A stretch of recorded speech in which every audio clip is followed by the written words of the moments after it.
On today's episode of the Glue Guys, the loss of the year? Silver linings galore. It's the Silver Linings playbook, Mike. So many silver linings. You're Bradley Cooper. I'm Jay Law. Yeah, love that for us. Let's waltz right into this episode.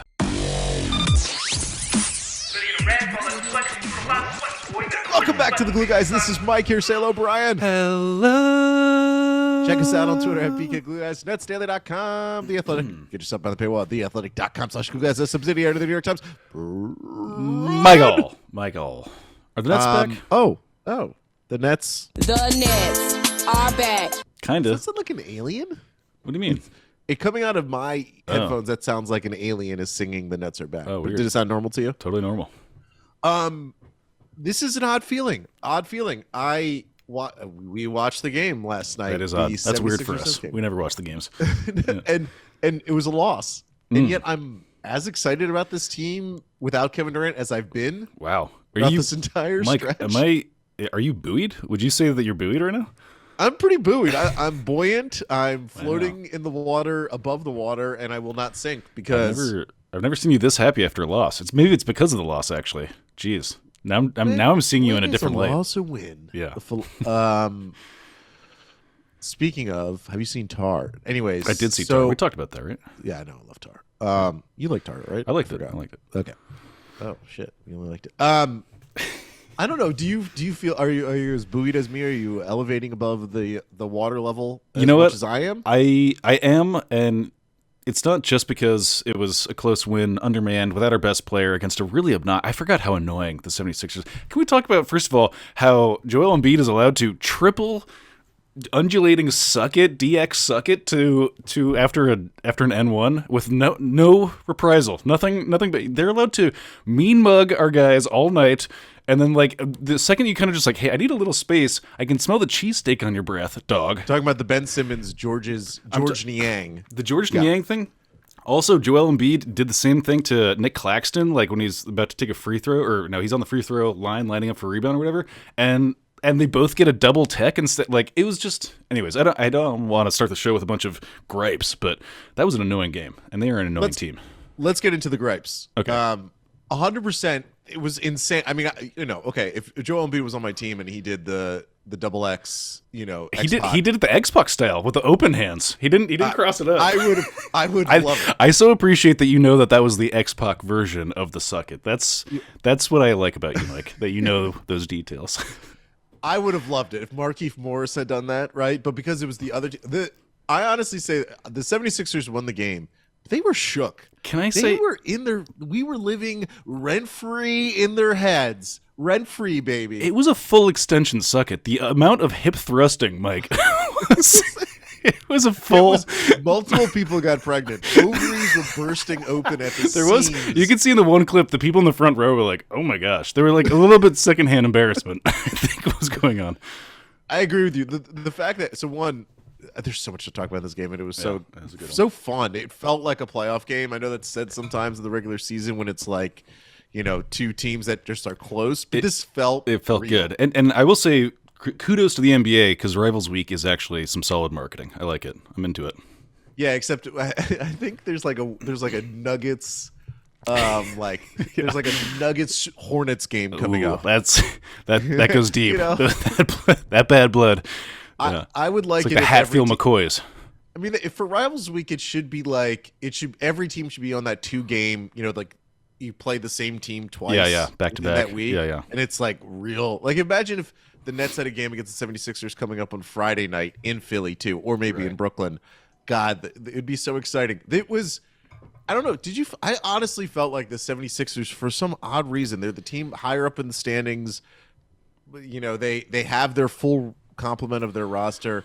They felt oddly shook. We had the Montrezl Harrell quotes going into the game, which I think were a little bit just like, I'm not. Like, I think Montrezl Harrell was basically saying, I'm not game planning for Nick Claxton. Yeah. But it came out on the cold sheet of ink and paper. Yeah. It came out as like, you're obsessed. Who the fuck is Nick Claxton? Yeah. But I'm obsessed. Yeah. And they were a little shook. You could tell Joel Embiid was like trying to get into Nick Claxton's head. You talked about it. There was the incident where they get the double tech, where just the first free throw, they're on the opposite side of the free throw lane.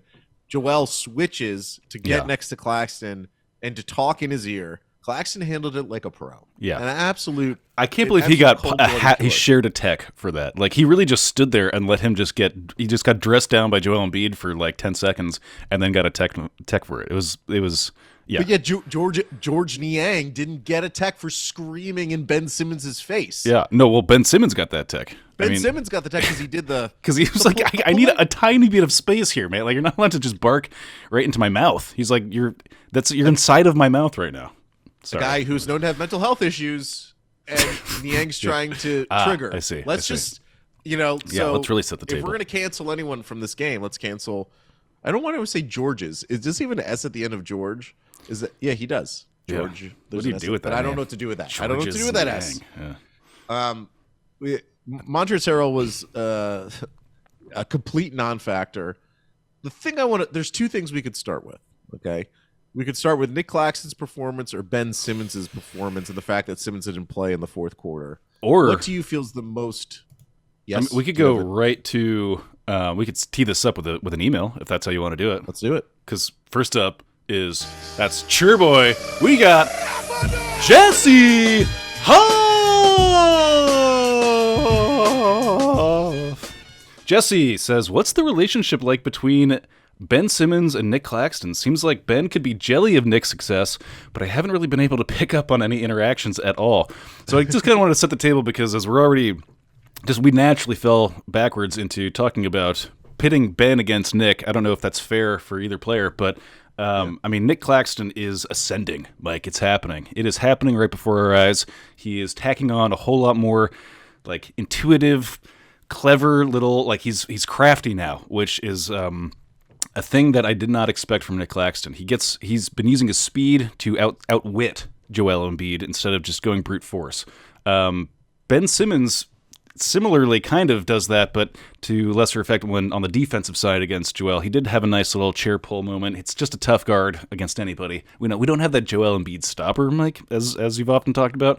Well, Okay. Brian, Okay. I have something for you. Please hit me. Fuck is that? Drop that bomb.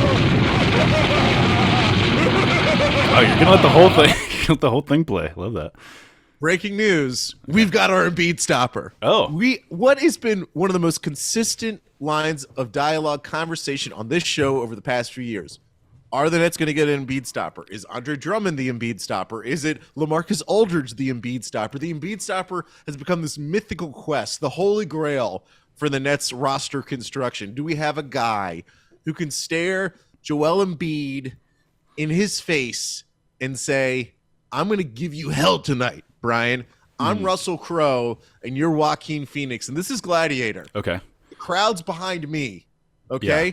I may die in the end, spoiler alert, Because I've already stabbed you in the liver. but I'm the legend, Yeah. okay? I'm the legend." Joel Embiid's Joaquin Phoenix. Ah. Nick Claxton is Russell Crowe. Wow. Nick Claxton stared Joel Embiid in the face. Yes. He went after him. He played defense on him. Sure, Joel Embiid had a nice game, 26 points, 10 rebounds. Yeah, it's nice. That's fine. 6 for 18 from the field. Yes, I know he got a bunch of his points from the free throw line, 13 for 13. Because the fix was in. The fix was in. Like that's the only reason. The fix was in. Of course, and yes, I understand that Joel Embiid got to the free throw line via forcing people to foul him. Yeah. One of those people being Nick Claxton with 5 fouls in the game, which is not that unusual. Yeah. But Claxton continually, what I loved about his performance, the aggressiveness, yes, but he found the correct spots. Because there's times when guys can be ultra aggressive, this sort of the heat check mentality, and they kind of disregard team basketball. They disregard the moment to try to prove their point, to get their payback on the next play. Claxton, he was heady. Yeah. He was buoyed Yeah. by his own performance. Love that. A self And buoy. he stayed focused on the game as opposed to being focused on the matchup. And he played 38 minutes last night, 11 for 12 from the field. And some of those shots, we had talked last episode about the difference between, his dunks and his alley-oop shots. Alley-oop shots, I sound like QB Brown. And to his running hook shots and all that stuff, like the percentages. there was a lot of crafty offensive movement happening from your boy Yeah. Nick Claxton. I was Yeah. as impressive as I have ever been. For the first time as we've been doing this show, I thought, do we have the Embiid stopper? You know, Disney is constantly looking for the next CEO. They brought back Bob Iger. Shout out Nina Kimes, employee of Disney, listens to the show. They brought back Iger because they just couldn't find the correct person to run the Mouse House. Right. Well, Jeez. the Nets. The Mouse Nets have found their heir apparent. Yeah. You know, they have found their version of what Netflix is doing with Reed Hastings and the other Yeah. guy that's going to run product for them. That was a little inside. Yeah, that's inside baseball industry for you. Yeah. I'm It seems like a sustainable path relieved. forward. You know, he just is faster. He makes Joel Embiid look slow and dumb. You know, and that's what you want to do. And that's what was happening. And so he just had to defer to trolling for fouls the entire night, which just makes him look slower and dumber. It's just like he just had to resort to cheese tactics, which. Fine, that works. And I was actually noticing, or I was thinking about this last night when we were watching the game on the stream. Shout out to the stream. And if you don't know about that, you got to go to their discord.gg/glue guys. The Nets get a bad rap for being like the villainous team. But like they are diametrically opposed to teams like the Sixers. The Sixers are actually villainous on the court. The Nets play a very, a pious version of basketball, even I would say. It's straight up like we don't troll for foul. I don't know. We haven't done this in years. I would actually like this. Even when Harden was playing for the team, they just decided not to call fouls for the Nets during that period of time. So we've never gotten the calls, and I'm going into like Homer gripe mode again. But like the 76ers are such a villainous team on the court. Like when things are not going well, Embiid is such a troll for fouls. It's really aggressive, and Nick Claxton, to his credit, did the best he possibly could with that situation. It's a very conversation between Joel and the refs, and Nick Claxton gets invited into it, and it's a lot to sort through. And he's just beating him with speed and, like I was saying, like cleverness. You know, those types of things. That's sustainable. You know, if you can tack that kind of thing onto your game, like just having, we use basketball IQ. I don't know that it's even basketball IQ. It's just like on-court intuition. And anyways, I'm finally seeing like, oh, there's like a real like breakthrough potential for Nick Claxton. Like it's like kind of happening right now in this moment where KD is down, and we were thinking, okay, like now it's time for like Ben Simmons to sort of step up, and it's really been Nick Claxton sort of stepped into that position. Like it has been. He's filled that role. the Nets' third star. Wow, there it is. DPOY. I mean, we didn't even mention the block. Yeah, I know and he fell like a sack of potato. It was a sack of flour, Mike. After he blocked him, Exquisite Joel Embiid falling down, acting like he got hurt. I know. Acting like he got hurt when Claxton had the purest form of block, pure uncut. There is something Cocaine block. especially nice about like the butt hurt, like my wrist, like ow, my wrist. That's what Joel was serving. You don't want to see people get hurt, but just a little ow, my wrist is nice. He wasn't hurt. He was embellishing to act like it wasn't as embarrassing as when he got yammed in the face by. Yeah, he was indignantly like kind of appealing to like my ouch, my ouchie. I posted a picture of. I mean, there's many pictures of Nick Claxton in the offseason lifting weights. Doing curls, shoulder flies. Okay, the whole works. I mean, you could tell obviously he looks different than last it's year. a lot of arm strength. Yeah, and us in the weightlifting community, we call those popcorn muscles. Okay, popcorn muscles. Why is that? They're not real. They're just they're for show. They're for Instagram. Oh, I see. I may not look it. I'm just a ball of muscle. Why is it? It's not defined. I'm not sure I get the popcorn part. Like popcorn is okay. It's just like kind of like airy and all right. It looks more dense. Yeah, it looks more. It's like because popcorn is like nothing, right? Yeah. ultimately. I don't know. There's a lot of calories in that movie theater popcorn, Mike. If you think it's butter. nothing, that's the butter. That is the butter. That's the butter. That's the butter. And yeah, I don't really know why they're called pop. Yeah. I'm not that deep into the community. I'm like sort of like in and out. I'm like a snowbird, you know. Yeah, sometimes I fly down to Florida, but I don't live there all the time. Right. That's me in the weightlifting community. So Claxton had this. I mean, he's a beautiful human. He's I've talked about this before. If you've ever seen Fifth Element, he is Mila Jovovich or whatever. He's like the evolutionary form of humanity. He's gorgeous, completely athletic, a swell human. Don't know him personally, but seems like a Seems great fine. guy. Yeah. But he got swole in the offseason, and it was like, okay, you can get swole. Doesn't mean anything on the court. It means something. This game, sure. Joel Embiid was coming back from injury. He maybe shouldn't have played in the game on some level. I'm not going to give them any like kudos. I'm not. No, let's not. Yeah, it's Claxton's bulking up plus his maturation and level of confidence. He said something after the last game where I think he shot 14 free throws. The last game or the game before, Sure. when he was like 6 for 14 from the line. Talked to Megan Triplett, Mhm. yes, after the game, and she asked about the free throws, and he was like, "I just got to keep taking them. Like, I'm not going to get better by not taking them." Yeah. And I was like, "Yes, that's." I mean, he was 3 for 6. It's not like I'm saying his free throw improvement is going to happen tomorrow, but the mentality. I think his mentality is different. That's why I want to have him on the show, Bri, I do think that because I want to get inside that brain. I want to kind of.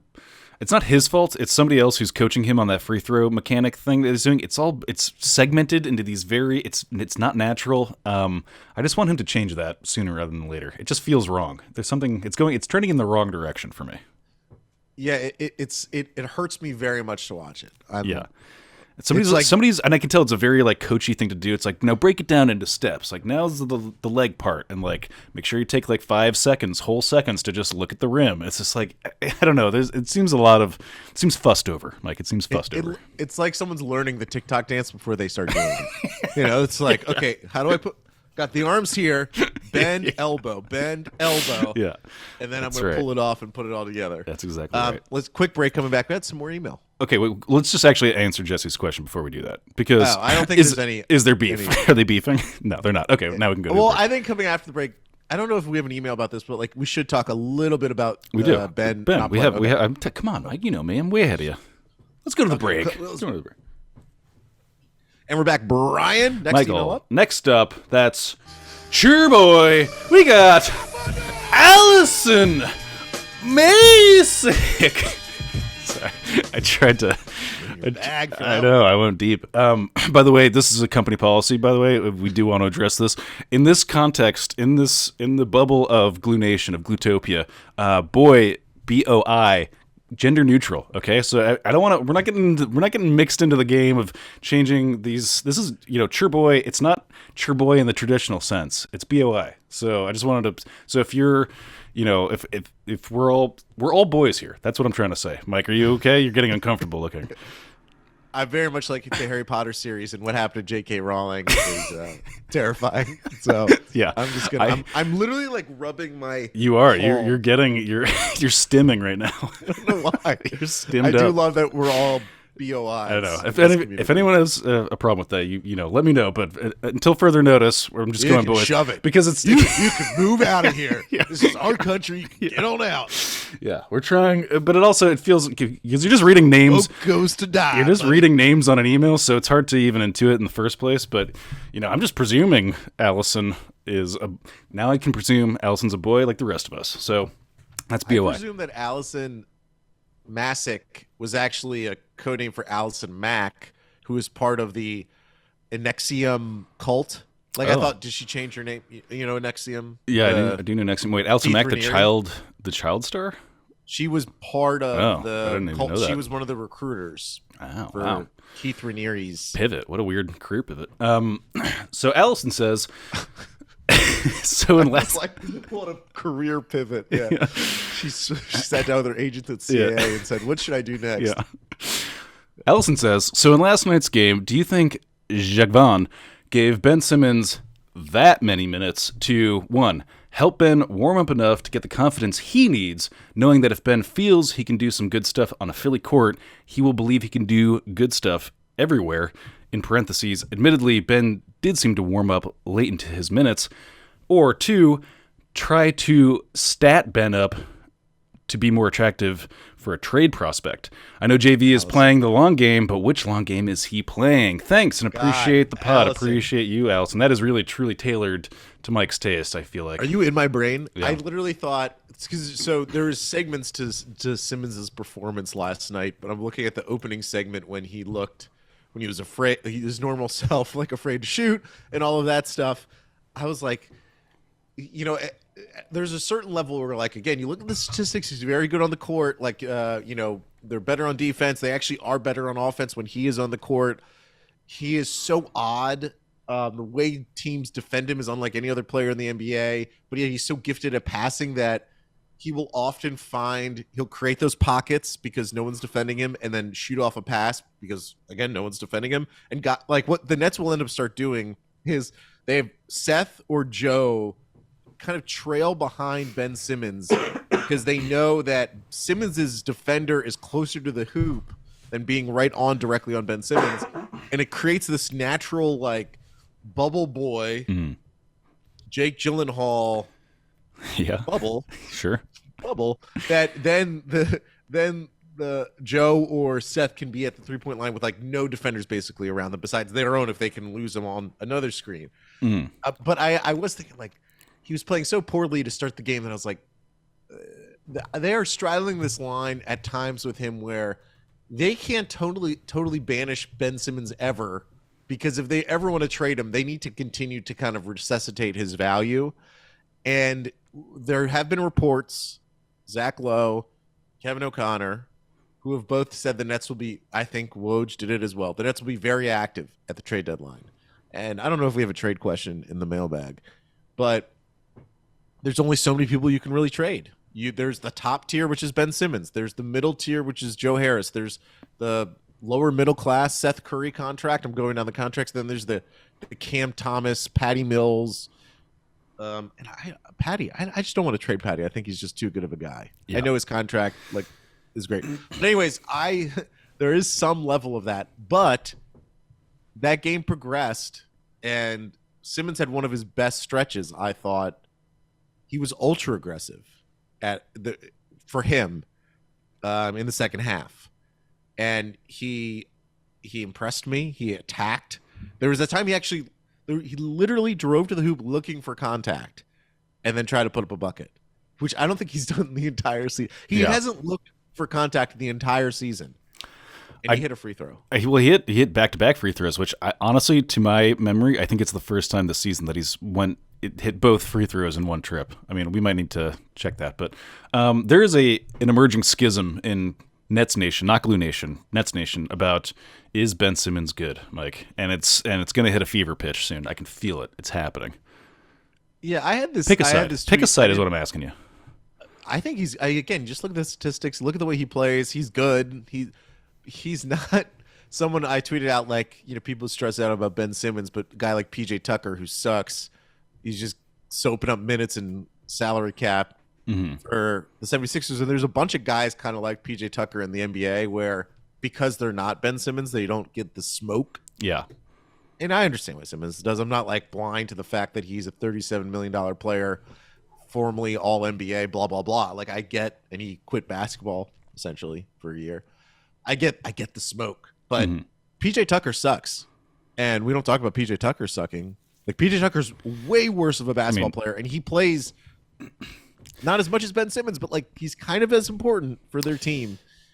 Ben Simmons, we talked about this early in the season. We talked about it now. It is an interesting thing to do, is to take the contracts out of it. It's really the contract that's causing so much consternation with everybody in talking about Ben Simmons. If we did remove contract, previous sort of like just create a vacuum, resume, create the bubble. If you just in a vacuum this roster, where is Ben Simmons on the power rankings? We have obviously KD, Kyrie, 1 and 2. Clax is the third best player right now. Is Ben Simmons better than Royce, Joe, Seth Curry?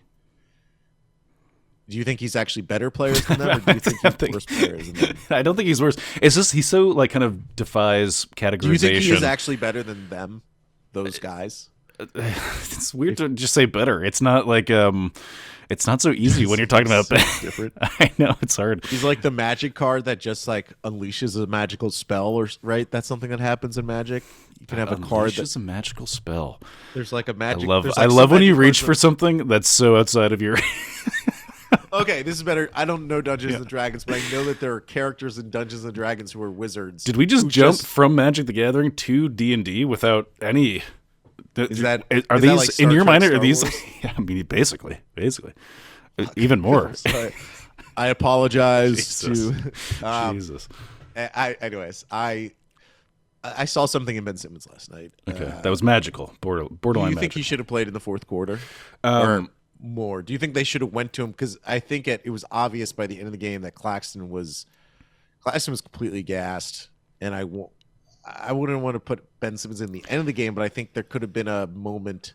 Yeah. Well, the other thing too is like Sethi is having a hot hand kind of moment, so he gets the run. So that's already kind of eating into your roster space. So I don't have a. This, Yeah, go ahead. I said this on the Twitter, but shame on all you MFers. Oh, All these Mo Bamba acolytes, all these people that think Mo Bamba is going to solve every Nets problem, and they're all like, trade Seth Curry for Mo Bamba. Are you kidding me? Yeah. Are you like Mo Bamba can't play on a shitty Magic team, but yet he's going to solve the problem for a championship contender like the Nets when we have Sethi Curry, little Doc Rivers' son-in-law, Yeah. launching 32 points. He's the reason why the Nets. I mean, ultimately, he's the reason why the Nets were close in in this that, game, yeah. came back in the game, had any chance in this game because Sethi Curry can do that. Mo Bamba's going to get like 2 blocks and a shoot a 3, and we're all going to be happy about it. He's the difference in value between a guy like Seth Curry who can come off the bench and score 32 points and be a consistent threat versus a Mo Bamba. I can't stand. I love fake trades. I can't stand some of these fake trades that people are proposing. Wow. People are obsessed with Mo Bamba. Go The off, guy's- King. The guy's fine. Yeah. He's fine. Good. I would love Mo Bamba if he came to the Nets via like The waiver wire. Cam Thomas and David Duke Jr. and like the garbage that we could throw to Yeah. Orlando. But don't Damn. don't you dare throw Seth Curry in my face anymore and say we should trade him. There it is. Don't you, Brian? I'm not going to do it. You need to stop. I'm not going to do it.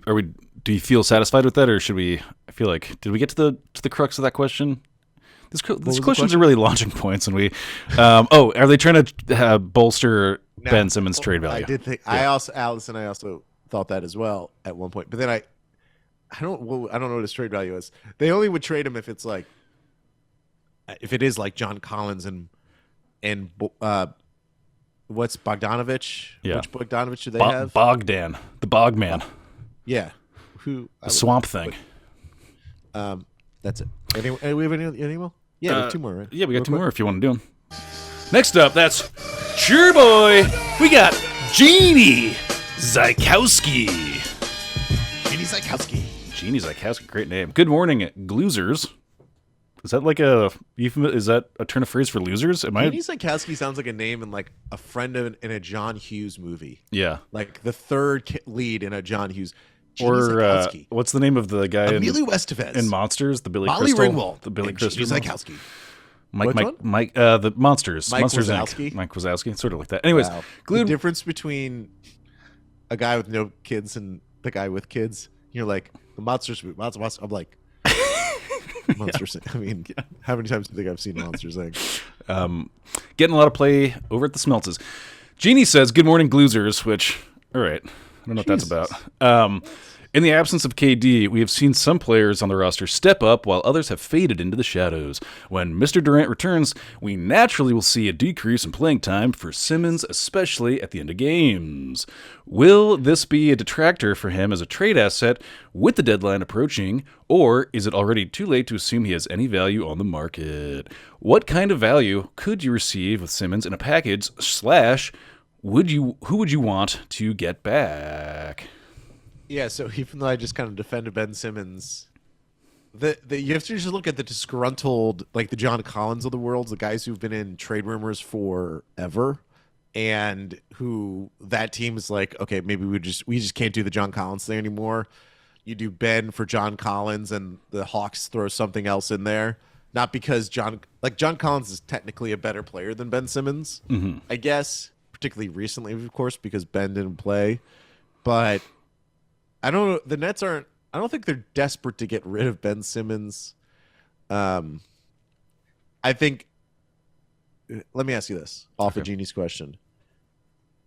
If the Nets traded Ben Simmons this very trade deadline, like right before whatever, how shocked?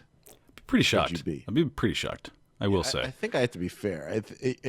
And I think it would be something I have no clue who they would get back. Yeah. Yeah, the market's tricky, but also like, there is some evidence to suggest that we're good when all three of our best players play. I mean, if we're throwing Ben Simmons into that crew, at least we'll say all four of our best players, Mike, because we got to start giving Nick Claxton his shine. It's happening. It's really happening. Yeah, I mean, Claxton's a way better player than Ben Simmons. Well, it's just happening.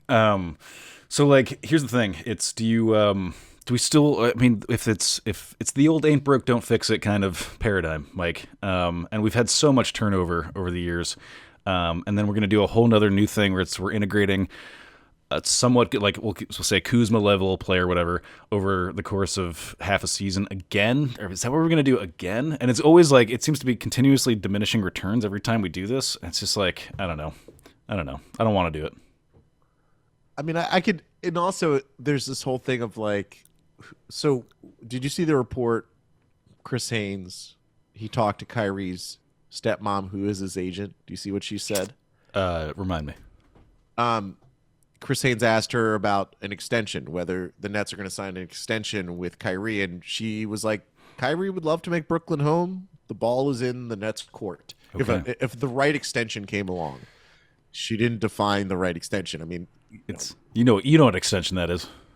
with the max, It's the big one. the Big Daddy. It's the bag. They're feeling He's- pretty good. I think he's coming for the bag, Mike. I mean, look, the guy's playing out of his mind, but he stepped on a tiny landmine earlier in the season. Haven't heard anything about it since. Hitler-soaked landmine. Yeah, Yeah. just A lot of the landmines are. good point. IRL. So in recent days though, it's been gravy. He had one little like poorly timed, right calf Time. What's the good time? right calf strain. I was going to say about the calf strain, not the okay. Hitler soaked landmine, the calf strain. So other than that, it's been all quiet on the Western Front. Sorry, I keep going to Oscar-nominated movie. you go into these German references. Yeah. And so far so good. So like I'm increasingly becoming like, I don't know, are we able to separate the artist man from art. yeah. Like I think I think I did kill a comparison Oscar nominees to NBA figures.